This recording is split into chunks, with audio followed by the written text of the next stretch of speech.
There's a long history of trying to get more out of training, and get more out of populations of dogs that we're trying to teach to do jobs that are helpful.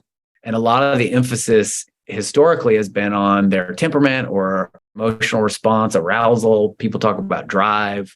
And I think one of the missing ingredients to that conversation is there's a whole giant space in psychology and in the minds of dogs that is their cognition. I think what we know from over 10 years of work now is that the cognitive abilities of dogs are interfacing with their temperament, with their drive, with their motivation, arousal, all the things that people have been really focused on for a really long time and are meaningful.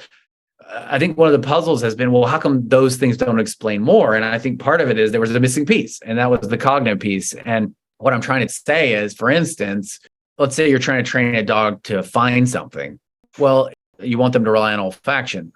Well, it ends up that the olfactory system is heavily reliant on memory. And so if you haven't been measuring memory and individual variability in memory, you're going to miss a big piece of what explains why a dog may be really good at olfactory work or, challenged by it.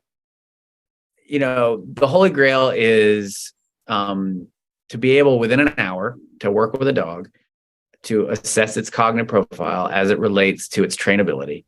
And each dog is going to have its own profile, and be able to say, well, given what this profile looks like, here's some recommendations about what we predict it will be good at when it gets older. And even here's some strategies that we could use to make it more likely they get there. Or another example of what we hope we can do is we have worked with both canine companions, but we also have some data, and other people have worked as well with detector dogs. And it ends up that the cognitive profile needed for those two different kinds of jobs is different. It ends up that, for instance, self-control is critical if you're going to be a service dog. But if you are going to be a detector's dog, it actually is a big problem if you have a lot of self-control. In fact, you want a dog that is sort of not inhibited.